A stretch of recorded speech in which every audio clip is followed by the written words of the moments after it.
嘿嘿嘿，哈哈西！狮王这老小子又不安分了，大庭广众之下竟然想整活，看来这动物园的日子确实比马戏团好太多了。偶尔还能跟母狮打打情骂骂俏，看这老小子坏表情，就知道了小子动了坏心思。趁着母狮不注意的功夫，多年舔王的功夫发挥得淋漓尽致，世人都爱出淤泥而不染。而狮王独爱举止芳香四溢，瞧着满足的小表情，看起来那是相当的享受。干着光尖化刃，梁教授还在一旁捂着。母狮也知道这有伤风化，但大庭广众之下也不好当众跟狮王翻脸，只好忍住内心的躁动，等到晚上下班再回房，好好收拾狮王的老饺子。俩是心里都打了小九九，当众的撩拨让母狮难以平静，皱起的眉头躁动的心，这让母狮有点暗爽又有点不爽啊。狮王已意识到母狮的态度，只好静静地蹲在一旁，不敢再轻举妄动。然而母狮这一脸苦大仇深的表情，就注定了晚上回家的动静不会小。钢鸡要废。另一边，石院长正在优雅地持着小羊排，就在石凤霞走过的瞬间，嘴里的羊排瞬间不香了。石院长吹了2声口哨，邀请石凤霞共进午餐。石凤霞本想假装走开，但他玩的就是一个欲擒故纵，等的就是这一刻。石院长心里那点小心思，他跟明镜似的。他刚坐上餐桌的这小子就不老实了。就在石院长准备饿虎扑食的瞬间，石凤霞一个滑铲就闪到了一边，时机拿捏的刚刚好，感觉时机差不多。石凤霞叼起羊排就想跑路，识破石凤霞诡计的石院长赶忙追了上去。好在这蹄子没跑了，要不然真是赔得夫人又折兵。本以为是靠骚气的颜值吸引的美人，没想到美人却想端走他的锅，这给石院长脑瓜子干得嗡嗡响，一下不知该作何反应。他还是太年轻了。狮王看到远处的小母狮无法自拔，真是太漂亮，我一定要追到她。狮王默默地闭上眼睛，想入非非。一番思索，他决定主动出击。狮王凑到小母狮跟前，主动帮小母狮整理身上的毛发。狮王看小母狮没有反抗，心想不反抗就是默许啊。不一会儿，小母狮就有点受不了，默默地向前走去。狮王还纳闷怎么走了呢？经验丰富的老狮王并没有灰心，他在前面转悠一圈，又一次走向小母狮。这一次老狮王胆子更大，主动亲吻小母狮的脖子。狮王的反应让小母狮措手不及，不过此时的他已经回顾未来，老家伙是在追求他，虽然年纪大了点，但是长得也是蛮帅的。狮王看小母狮不反抗，又一次凑了上去。小母狮害羞地低下头，狮王有点尴尬，抬头看着天空，好像在说今天的月亮真圆啊。小母狮的表现让狮王心里乐开了花。一番思索，狮王决定趁热打铁。他从前面绕了一圈，又走到小母狮跟前。小母狮看了看远处，心想要是被人拍下了，明天肯定上头条。此时的老狮王有点控制不住自己欲望，在小母狮身上不停地磨蹭，搞得小母狮也是心里痒痒的。小母狮一番巡视，发现一个隐秘的地方，让老狮王先过去。老狮王屁颠屁颠地跑了过去，不一会儿，小母狮就害羞地跑了过来。他低着头，还有点不好意思。经过一分激烈的思想斗争，小母狮还是默默地趴下来。狮王看了看小母狮，已经有点急不可耐。小母狮低着头，心里砰砰直跳，他也不知道自己的决定是对是错。老狮王一番暧昧后，直接走到小母狮身后。小母狮有点紧张，生怕有人偷拍。几分钟后，老狮王低着头向一边走去，他不停地吼叫着，掩饰自己的尴尬，心想咋回事？难道自己真的老了吗？此时的老狮王愁眉苦脸，心有不甘。小母狮扭头看了看老狮王，心里也有点后悔，他对狮王的表现非常失望。老狮王又一次走向小母狮，他走得很慢，估计还在思索着怎么解释。他走到小母狮跟前，也不知道他们在说啥。随后狮王就离开了。不一会儿，小母狮就走到一个角落，四处张望。兄弟们，你们知道小母狮在干嘛吗？这头母狮已经进入发情期，它主动找到动物园里唯一的雄狮，可是王相使吃腻了山珍海味一般扭过头去，看都不看一眼，这直接让母狮一脸懵逼。难道是狮王已经老了不中用了？他不甘心，母狮围着狮王转了一圈，释放荷尔蒙的气息，随后下半身趴在了狮王的身上，可狮王依旧是无动于衷。记得他俩第一次见面的时候就一见钟情，那时候双方都年轻气盛，很快就确定关系打成一片。可如今却不知道狮王怎么了，难道是自己年纪大了，狮王嫌弃自己吗？而狮王此刻想的根本就不是这点小事，他原本生活在非洲大草原上，每天打打杀杀。可突然有一天，他就被送进了动物园里，过上了无忧无虑的生活，但同时也少了不少乐趣。自从来到了这个动物园，他就成了最靓的仔。这里的母狮经常为了他而争风吃醋，大打出手，可他也没办法，谁让他长得是那么的英姿飒爽。这时母狮见狮王依然是无动于衷，他气得在地上翻来覆去，而狮王居然在一旁呼呼大睡。母狮不甘心，他将狮王叫醒，然后用尾巴不停地拍打着狮王，好像在暗示狮王个不解风情的狮王根本不理会他。母狮气得咒骂狮王，当年说好的要对自己好一辈子，如今才过去多久就开始嫌弃我了。狮王很惭愧，他其实并不是嫌弃母狮，可能是狮王真的老得不中用。面对发情的母狮，狮王无心应战，他默默地往一旁走开，想要摆脱母狮的纠缠，而母狮却死皮赖脸地跟在后面，甚至直接钻到狮王的身下。那么此时的狮王有没有像极了下班回家后身心疲惫的你或者你的朋友？除去鬼混了一夜的狮王刚回到家就伸了个懒腰，看来昨天情人节可是把他给累坏了。不过经过这一夜，狮王也是总结出了一个道理，那就是野花再香，终究还是野花，哪有家花好按。于是有点意犹未尽的狮王又舔着脸打起了这只母狮的主意。可是从母狮那一脸嫌弃的表情中，也不难看出她对自己的老公早已经有很大意见了。要不是因为狮王太过于强大，他估计早就让狮王跪键盘了。狮王看着母狮的反应，他也是一脸的无奈，毕竟自己多少有点理亏在先，他也不好多说什么。此时被拒绝的狮王显得非常难过。不过正当他坐在母狮旁边，思索着该用什么办法才能把母狮给哄开心的时候，他突然想到了什么，自己可是堂堂的狮王，自己的后宫里可是有好几个老婆的呀。于是狮王马上又舔着脸，屁颠屁颠地跑到了其他母狮面前。然而令他没想到的是，哪怕他都这么眼巴巴地在一旁傻站着，意思应该表现得很明显，可这些平时对自己百依百顺的母狮们，今天却个个都没给自己好脸色，甚至有些母狮都不带正眼瞧他一眼。看来昨天情人节没在家陪老婆们过节，确实是深深地伤了这些母狮的心了。被这一幕整得有点手足无措的狮王，这时还想找借口跟母狮们好好解释一番，可惜他绞尽了脑汁，愣是没能找到什么好借口。此时的狮王别提有多委屈了，哪怕是面对再强大的竞争对手，他也从来没有像现在这么无力过。不过狮王毕竟是狮王，什么场面他没见过。没过多久，他就想到了办法。只见他当着母狮的面就开始卖力地表演起了太空步，这可是他的成名绝技。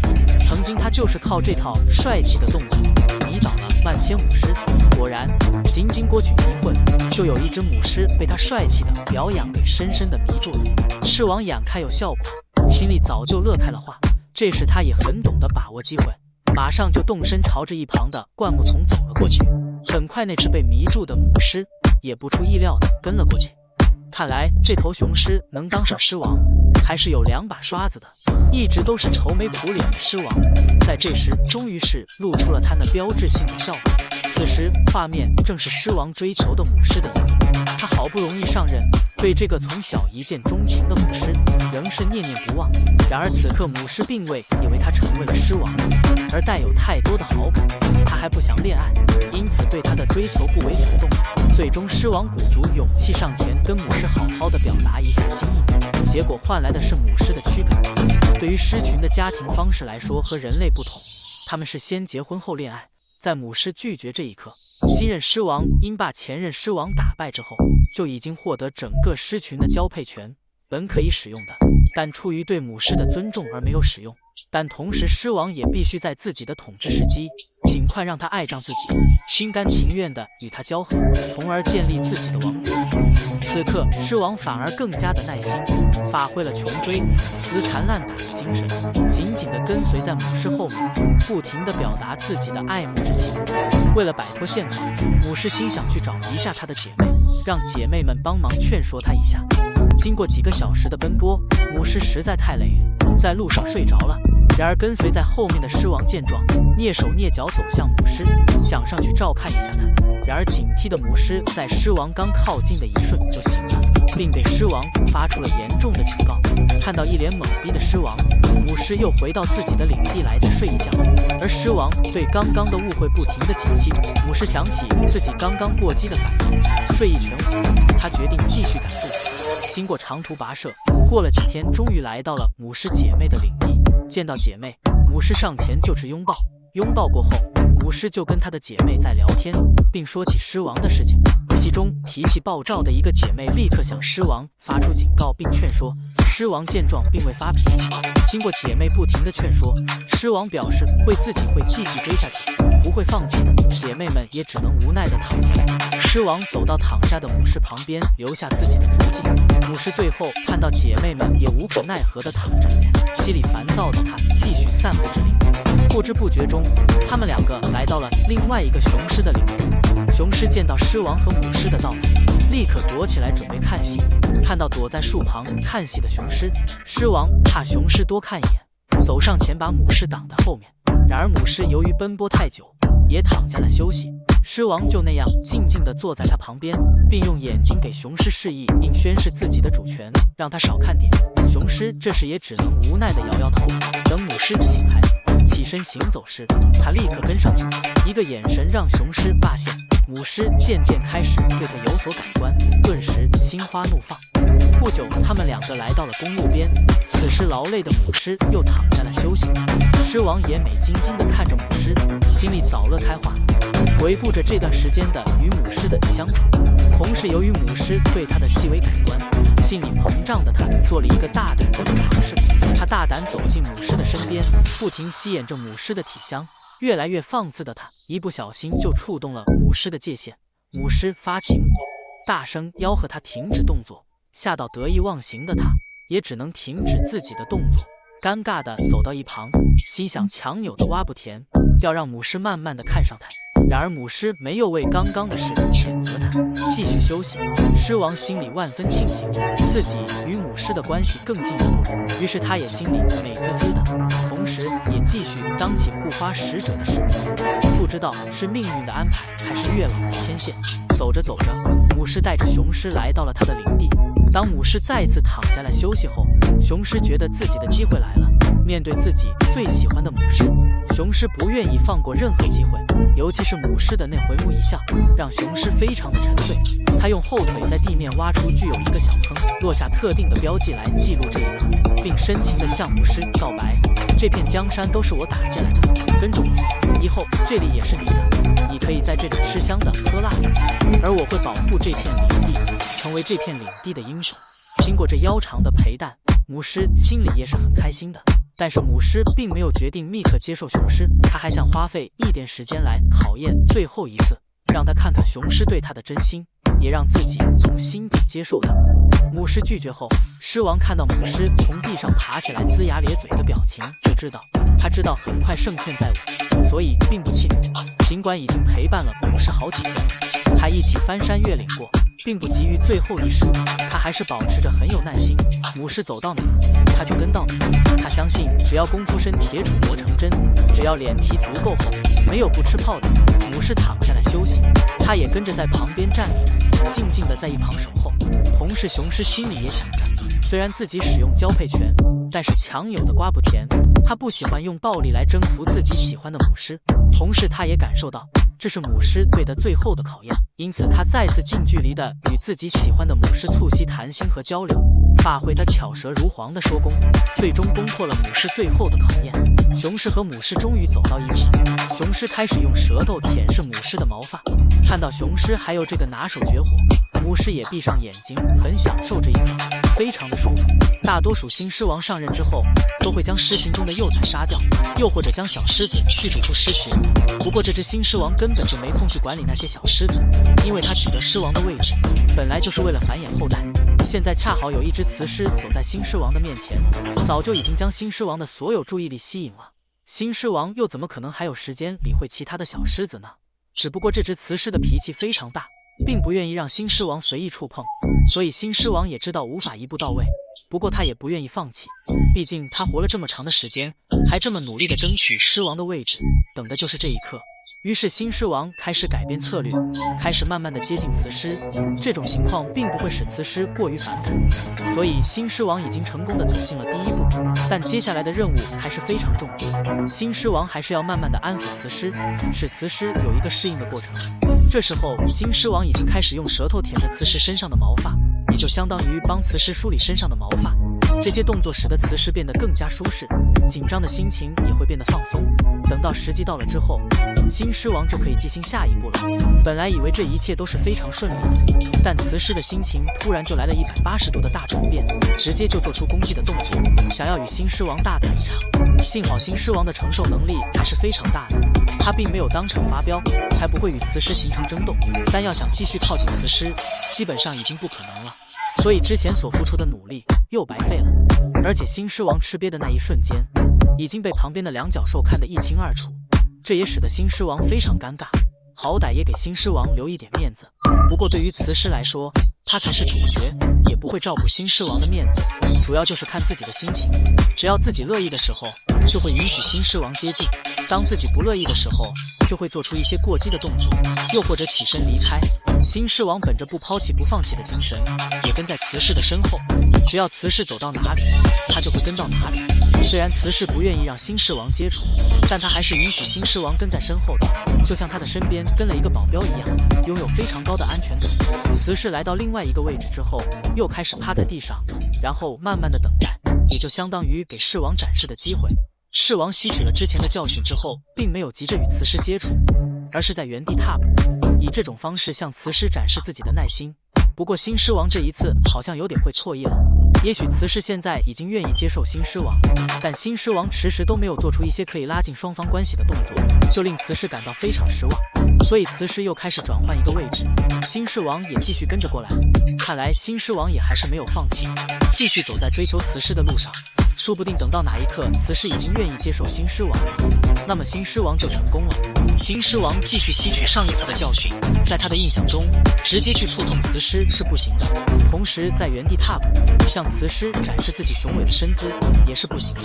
于是新狮王又开始改变策略，他直接就趴在雌狮的身旁，就像是在与雌狮聊天一样，希望可以在心灵上拉近双方的距离。但想不到新狮王还是没有领悟雌狮的意思，雌狮感觉到非常无聊，就直接躺在草地上休息了。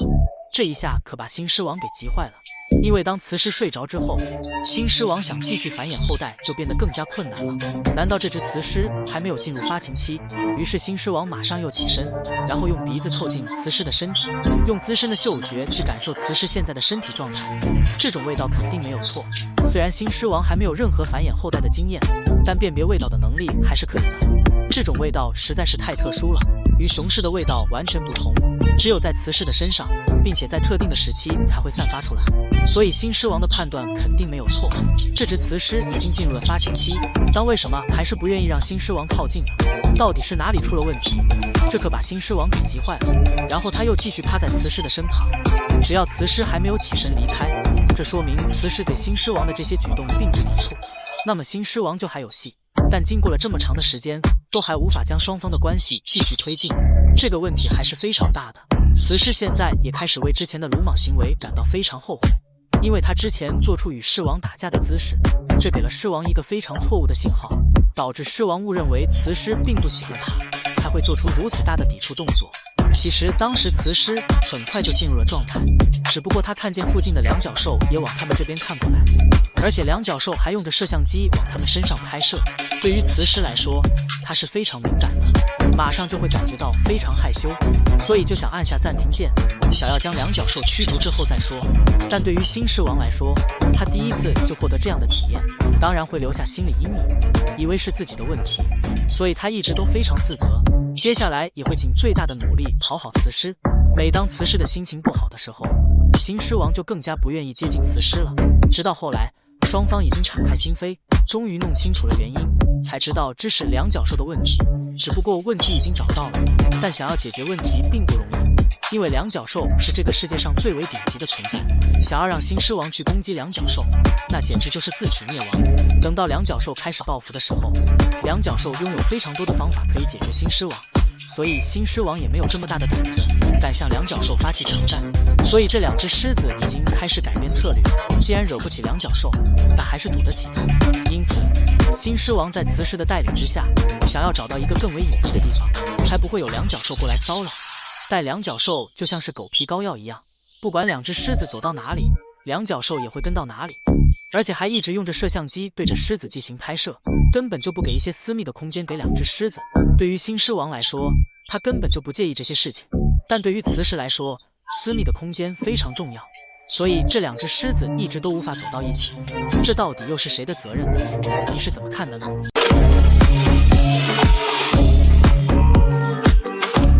一头狂暴的公牛找狮子，远处有一头落单的水牛，狮群决定铤而走险，强行进攻，开始悄悄接近公牛，但是他不会发动攻击。雌狮负责扮演诱饵，将公牛引入包围圈。公牛很快上钩了，它被瞬间激怒，朝着狮群的埋伏点直奔过去。公牛疯狂奔跑，妄想摆脱狮群的纠缠。双方很快陷入僵持，狮群必须避开牛角的反击。公牛不会轻易放弃，一旦倒地必将性命不保。它亮出牛角，疯狂搏杀。一头雌狮被顶到了瀑布，巨大的力量将狮子撞向半空，又重摔在地。这样的打击足以致命。幸运的是，雌狮难以置信地逃脱了。公牛发出无助的哀嚎，狮群从四面八方猛烈攻击，拼命地试图将公牛推倒在地。公牛必须保持站立状态，虽然剧痛已经传遍全身，即使是最强壮的雌狮也无法成功推倒猎物。狮群所做的一切似乎都没有奏效，狮子们只能不断纠缠消耗。此时，狮群为了躲避水牛锋利的牛角，绕到水牛的后面，对它展开猛烈的进攻。然而这头强壮的水牛正处于跌峰期，它凭借一身蛮力就能轻松带着后面的狮子转圈，而狮子的钢牙已经深深咬住水牛的尾巴，不断对它进行拖转，试图限制这头水牛的行动能力。从水牛的行动可以看出，扁峰期的它能够轻松应对身后的狮子，即使现场狮子数量众多，也在没有狮子赶上前攻击这头水牛。其中一只狮子按耐不住，刚跳上牛背就被水牛甩了下来。水牛也在想尽一切办法逃离这是非之地，它背靠灌木丛，不给其他狮子再次拿背的机会，利用锋利的犄角和狮群对峙，同时甩动身体试图挣脱身后的狮子。而狮子凭借数量优势继续慢慢靠近水牛，寻找突破口。水牛则是主动发起进攻，不给他们靠近的机会。可以看到，虽然这头水牛身后挂着一只狮子，而它的行动力似乎并没有受到阻碍，但它的身后狮子不断的进攻下已经变得异常暴躁，疯狂甩动身体的时候不慎摔倒在地。其他狮子看到机会立刻跳上牛背，继续给水牛施加压力，而他们小觑了水牛的强悍，几乎在他们刚上去的同时，水牛已经将他们甩了下来。此时水牛的后半部分已经被狮子的钢牙咬破，而水牛也已经成功挣脱身上的狮子，但它已经被狮群掌控。暴躁的水牛并没有逃跑，而是回头继续挑战狮群。不料好拳难敌四手，狮子再次找到机会继续攻击它的伤口，而这头处于巅峰期的水牛似乎拥有用不完的体力，它依然疯狂甩动身体，带着狮子转起了圈圈。经过长时间的鏖战，双方的体力都已经减弱，水牛不得不停下反抗的脚步，而狮群甚至趴在地上开始休息。身后的狮子更是已经趁机开始啃食水牛的尾巴。短暂的休息过后，水牛一刻也不敢松懈，继续进行反抗，用锋利的牛角直接顶飞一只狮子。看到这里，如果你还没划走，我希望每人留下一句牛气冲天，化险为夷，为水牛加油。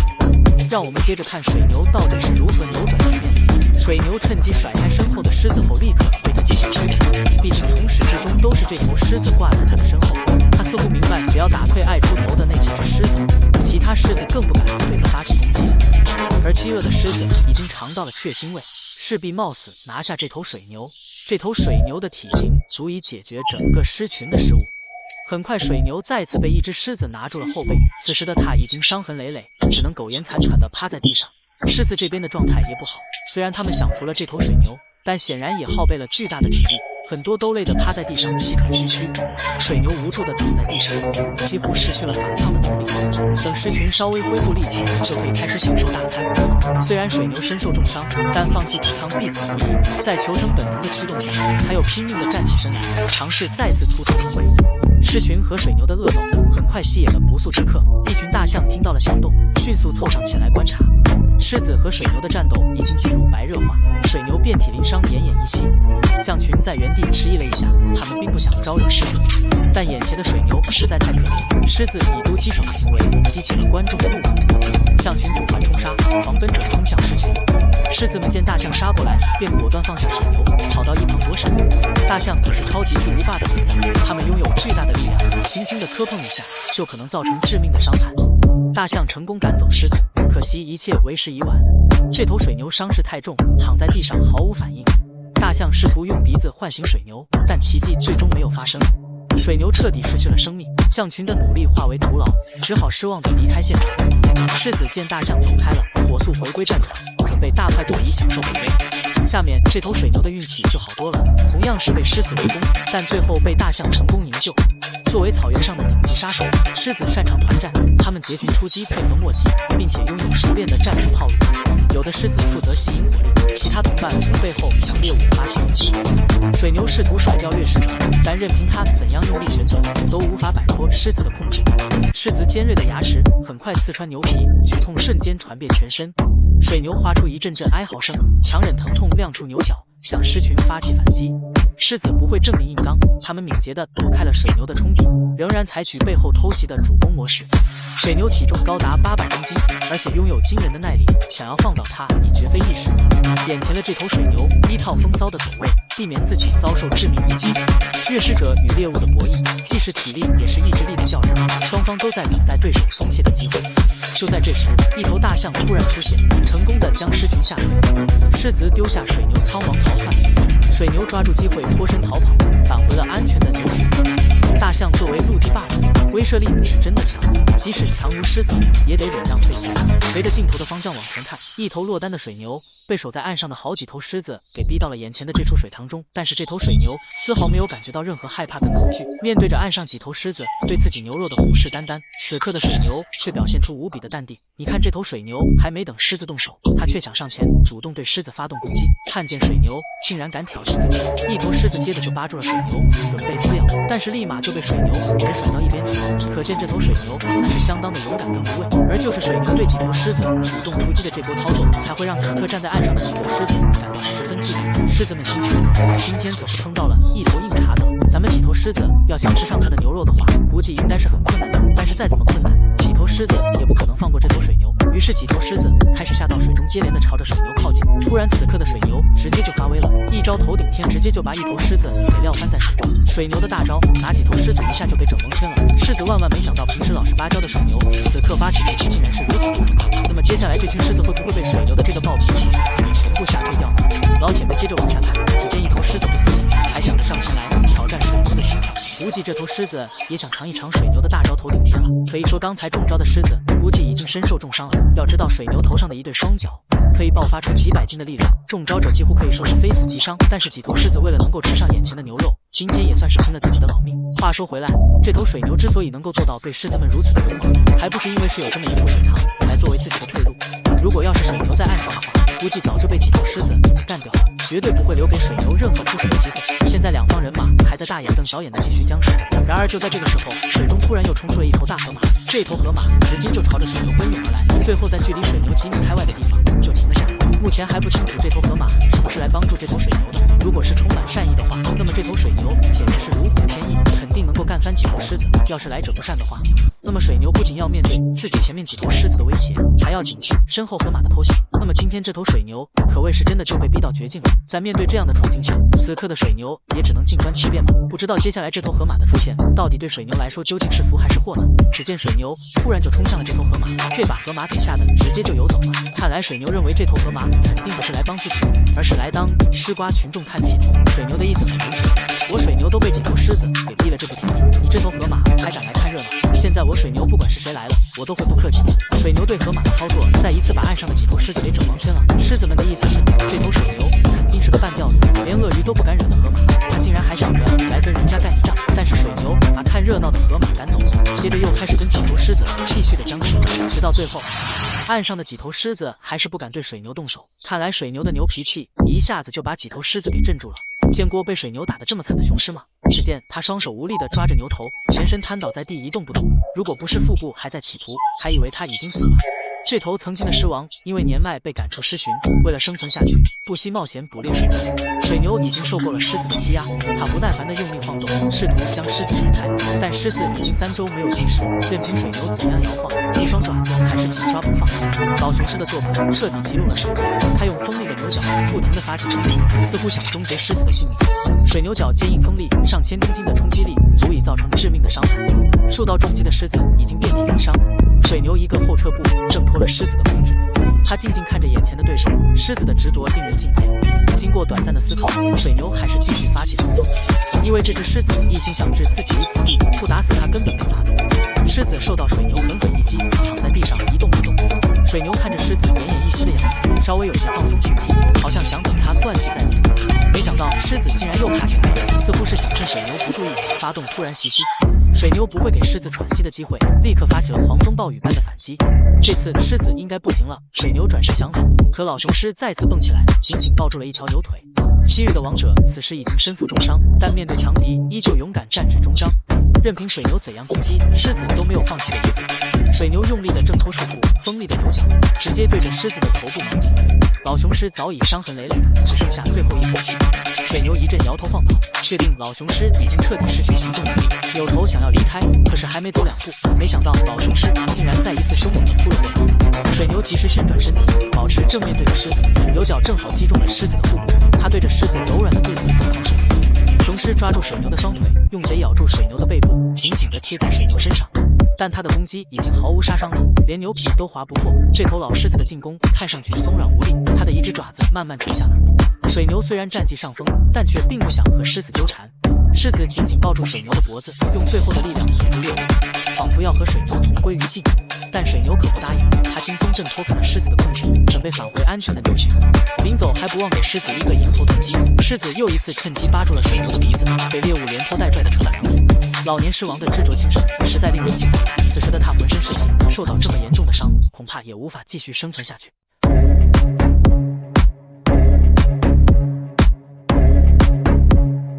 这只小角马才刚刚出生，它就被一双鸡贼的眼睛给盯上了。看着远处鲜嫩爽口的小角马，猎狗的哈喇子早就流一地了。但是此时的猎狗却没有轻举妄动，而是很有耐心地在远处观望着，因为这里的角马非常多，一旦打草惊蛇，小角马只要跟着角马妈妈跑进混乱的角马群众，那么猎狗就没有任何办法。为了能够吃上小角马，猎狗只能不断寻找靠近小角马的机会。虽然眼前到处都是移动的自助餐，但对于单枪匹马的猎狗而言，刚出生没多久还很脆弱的小角马无疑是它最好的下手目标。只要能够靠近小角马，以猎狗的实力，它绝对能够轻松搞定小角马。最终在等待了几个小时后，猎狗终于等到了一个绝佳的机会。刚刚学会奔跑的小角马对这个花花世界充满了好奇，调皮的它这时竟然离开角马妈妈，好巧不巧地朝着猎狗的方向慢慢走了过去。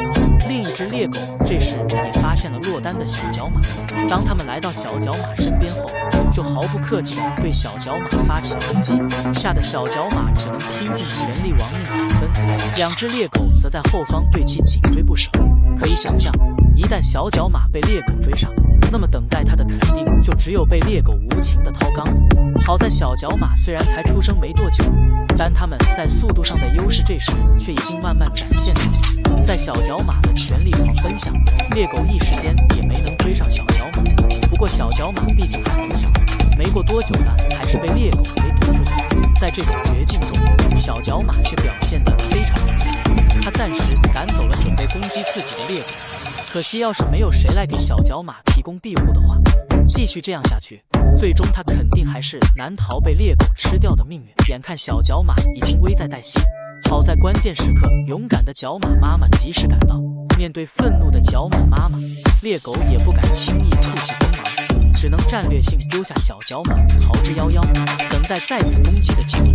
可下一秒令猎狗没想到的一幕发生，小角马竟然一点事情也没有，立刻就起身跟随角马妈妈离开了这里。看到这一幕，终于反应过来的猎狗赶紧就朝小角马追了上去，然而被拉开这么远的距离，才想起来追击，一切都已经为时已晚了。随后没能追上小角马的猎狗，也只能不甘心地将目光盯向其他角马。可仅凭单枪匹马的他，根本无法将高速奔跑的角马拦截下来。最终错失良机的猎狗，也只能这么眼睁睁看着角马群在自己面前奔驰而过。碰到如此勇敢的角马妈妈，今天猎狗注定又只能饿肚子了。一只由于高温中暑加上严重缺水的角马倒在地上，猎狗一度不敢相信自己的眼睛，以为是幻觉，直到它上前轻轻触碰，才确定这是真真切切的事实。毫无疑问，猎狗这是走了天大的狗屎运。如果没有猜错的话，它这是要准备原地开餐。猎狗是一种非常狡猾聪明的掠食者，它担心附近随时会有其他竞争对手的出现，毕竟这只角马很有可能是其他对手放倒的，也可以说天上掉馅饼见者有份。猎狗是开心不已，一度宛如捡到宝一样。可是对于角马来说，绝对是一种极其残酷的体验。熟悉猎狗老二这个大混球的朋友们都知道，它的口碑一向不好，往往逮住猎物就是讲究一个吃新鲜。不熟悉的朋友们也别惊讶，这就是猎狗赖以求生的伎俩。它们没有猫科动物那般强壮，只能依靠这种下三滥的方式对付猎物。一向鸡贼的猎狗能够生存在大草原，还畏惧老二，跟它们的鸡贼狡猾谨慎和狠辣是密不可分的，也为不是自己亲手捕获的猎物。所以猎狗时不时的就要抬头前后左右的查看。猎狗最怕的就是雄狮会过来收拾它，要是雄狮过来了，轻则要抢走角马，重则还顺带给猎狗安排咽喉肿痛手术，所以猎狗才会变得战战兢兢，如履薄冰一般。直到确认了四周暂时安全过后，猎狗又继续安排角马。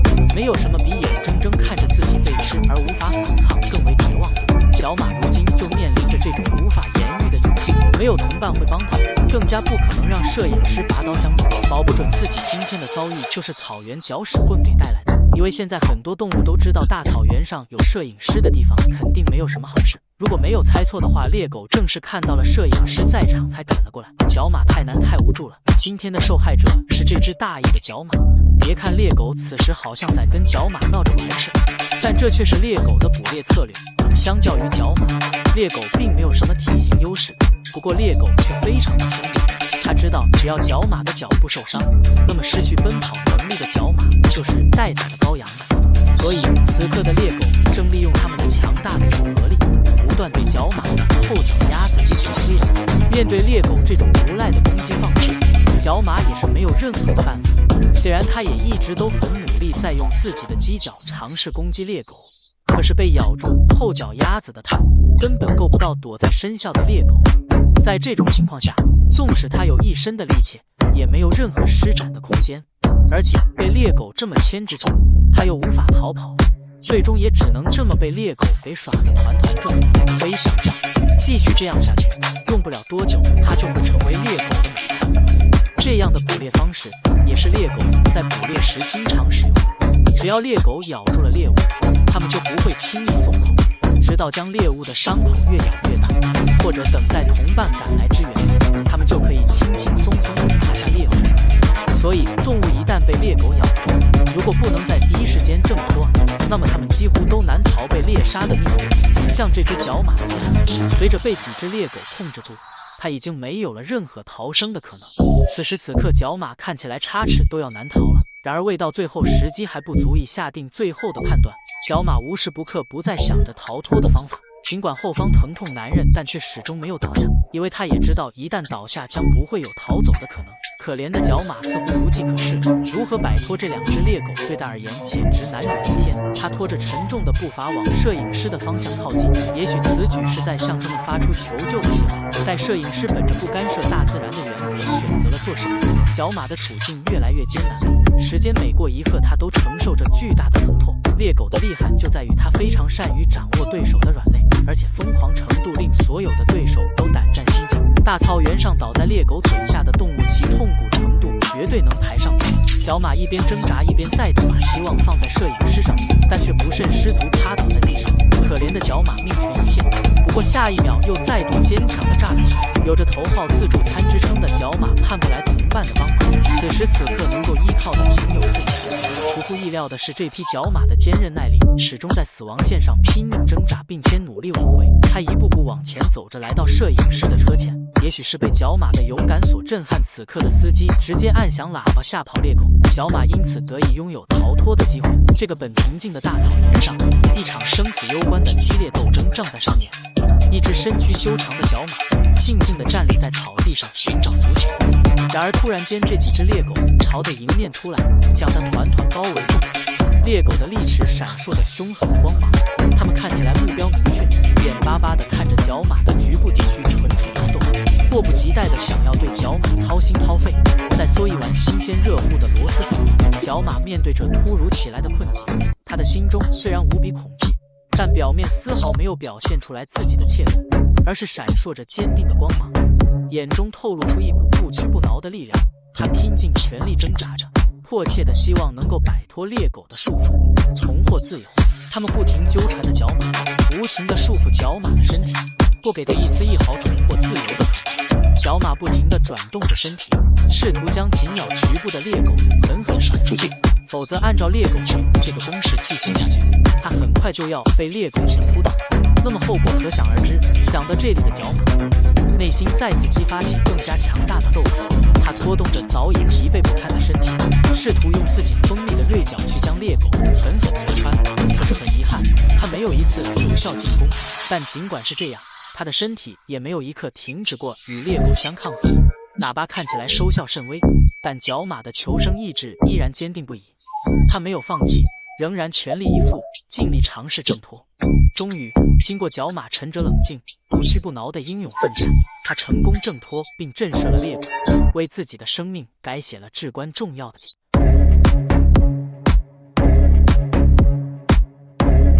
头角马为了躲避猎狗的追逐，不得已躲进了水牛队伍中。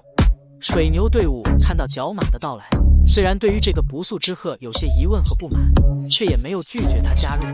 水牛们意识到，只有团结一心，才能共同面对猎狗群的威胁。猎狗们不断地嚎叫着，试图吓唬角马离开队伍，并将其围攻。角马深知自己的处境非常危险，但是他并没有放弃。尽管四周的环境险恶，角马奋力反击着猎狗，展示出了自己的勇气和毅力。他相信，只有通过与水牛们紧密合作，才能够找到生存的希望。水牛们感到角马的坚强和勇敢，逐渐改变了对他的看法。他们开始与角马协同行动，形成了一个坚实的防御阵线。有的水牛用脚撞击猎狗，有的用身体堵住猎狗的途径，有的则警觉地观察四周，提供情报和警戒。他们通过有效合作，将猎狗群的进攻一次次地击退。随着时间的推移，水牛队伍和角马的关系逐渐变得更加紧密和稳定。水牛们深刻体会到，只有通过团结与合作，才能更好地应对外部威胁。他们不但为角马提供了庇护，也从中得到了安全感和团队力量的增强。猎狗们并不甘心就这样轻易放过他们，他们千方百计地试图寻找机会进攻。但是在水牛队伍和角马的默契配合下，猎狗们的进攻始终无法突破防线。最终，猎狗群被水牛队伍和角马共同击退，成功地保护了自己。猎狗与角马正对峙着，单枪匹马的猎狗想拿下角马，角马当然不想读他的意，他选择主动出击，朝猎狗走近。猎狗后退几步，又回头朝角马屁股位置靠近，并尝试对角马施展掏肛绝技。角马转头驱赶完猎狗，就迅速转身跑了。猎狗被角马这一举动搞得一脸懵，他看着角马往远处狂奔而去，不愿放弃的他在后穷追不舍。他们展开了一场旷野追逐战。随着镜头可以看出，远处还有好几只角马在闲逛。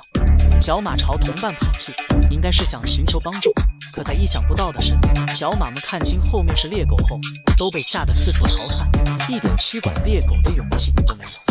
角马见同伴是靠不住的，也就转头往另一侧跑，继续寻找其他同伴的帮助。可此时，所有的角马一看到猎狗在追同伴，不是跑开，就是站在一旁冷眼旁观。有谁愿意伸出援助之手？角马无助极了，孤立无援的他只能继续跑了。他用尽全力奔跑着，尝试甩开猎狗，可猎狗的耐力却出奇的好，他似乎没有要放了角马的意思。好猎的角马也只能停下脚步与猎狗对峙着。摄影师靠近后，只见角马顶着锋利的犄角驱赶的猎狗，可无论角马怎么驱赶，猎狗都不愿意离开，它不断朝角马屁股位置靠近。角马怒气冲冲地驱赶着这狗皮膏药似的猎狗，不知道什么时候，角马身上已经被撕掉一大块皮了。角马忍着疼痛反击着，看来今天猎狗是不打算放过它了。它不断挑衅着角马，就打算这样慢慢消耗角马的体力与意志。等角马体力耗尽之时，它再一举拿下角马。角马看着眼前讨厌的猎狗，除了顶着犄角驱赶，一时半会也不知道该怎么办了。此时他心里要说不害怕是不可能的，可他也只能与猎狗周旋着。他使出了自己的惯用伎俩，就是咬住角马的脆弱部位。角马痛得只能疯狂往前跑去，尝试逃离此地。可无论角马怎么挣扎，怎么逃动，都无济于事。猎狗始终紧紧地咬着角马不放，角马无助极了。更糟糕的情况出现了，猎狗的同伴也赶来帮忙。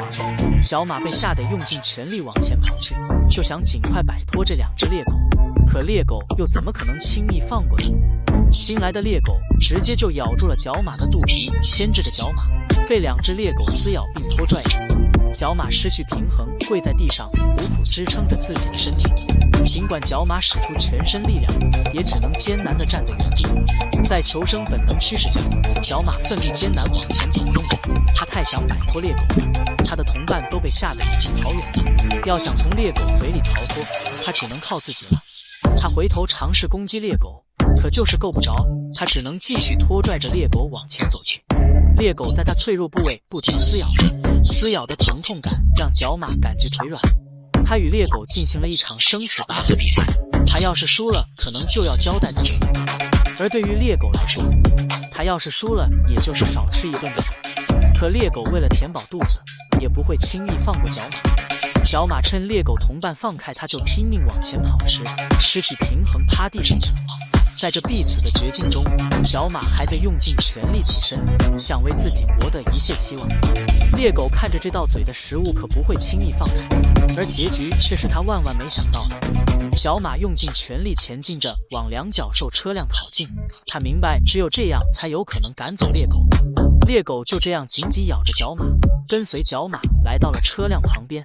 在角马不停苦苦哀求下，两角兽不小心按了下喇叭，把猎狗吓得赶紧溜了。一条成年猎狗体重可达65公斤，和一个成年男性差不多，而一头成年非洲水牛体重高达1000斤。然而就是这个体重小于水牛10几倍的猎狗，却能一招回手掏把1000斤重的水牛搞趴下。没什么血脉喷张的暴力输出，也没有花里胡哨的无用功，每一次出招都直奔牛二那饱满的蛋蛋而去。这个肛肠科主任已然变成了一个拆弹专家，让这头落单的老牛苦不堪言。想不到一生的雄性骄傲，如今却成了原罪。如果不是因为这颗蛋蛋，或许牛二真的可以在大草原上终老。然而现在说什么都没用了，猎狗已经把它的蛋蛋撕裂了，把牛二的下半身和下半身也撕裂了。牛二对此却无能为力，他宁愿在狮群里和狮子们大开大合大战300回合，也不愿意面对这些走位灵活又猥琐狡诈的猎二狗。牛二是在无比痛苦的状态死去的，草原千百种死法之中最痛苦的一种。经常被嘎蛋蛋的同学都知道，这种痛苦就是生不如死。猎狗刚出门就捡了一只被黑曼巴偷袭毒性正在发作的角马，他靠近角马就迫不及待地想来上一口，角马被吓得疯狂挣扎起来。可此时黑曼巴毒液已经蔓延全身，他根本无法控制自己的身体，更无力起身反抗。猎狗也显得异常谨慎，他观察四周，生怕有狮子靠近，毕竟自己单枪匹马的，要是有狮子靠近，他绝对只能将到嘴的食物拱手相让。他咬了一口角马，又心惊胆战地看着四周。此时角马就在几个小时前跟着族群一起出来觅食，可他突然遭到非洲死神黑曼巴偷袭，很快就失去行动能力，摔倒在地。他的同伴都自顾自寻找嫩草吃，谁也顾不上的。本以为靠着自身免疫与毒液抗争还有一线生机，可随着猎狗的到来，他的情况愈发危急。猎狗这个老六对于这个免费的午餐毫不犹豫地选择签收，可猎狗不知道角马为何突然倒地，他也不敢专心低头进食，毕竟是天上掉馅饼的好事就怕有诈。他不断观察着四周，在猎狗的撕咬下，角马害怕极了，本身毒液的侵蚀已经让他痛苦难耐，猎狗锋利牙齿撕咬的疼痛感让他疼痛加剧。可此时的他毫无反抗之力，他也只能默默承受着这一切，等待着生命的结束。狮子始终没有到来，角马就这样成为了猎狗的食物。另一边，狮子捡到了一只硕大的长颈鹿，可他们却迟迟没有下嘴进食。随着越来越多的狮子到达现场，乙是不是跟大家一样，也以为狮子会开始大口朵颐？可狮子们始终没有开始进食。尽管雄狮也来了，雄狮带着母狮们打量着长颈鹿，毕竟能放倒长颈鹿的动物不是狮子能招惹的。他们打量了一番长颈鹿，还是没有一头狮子愿意率先进食。他们最后还是放弃了这个免费的食物。你们觉得狮子们为什么不吃长颈鹿呢？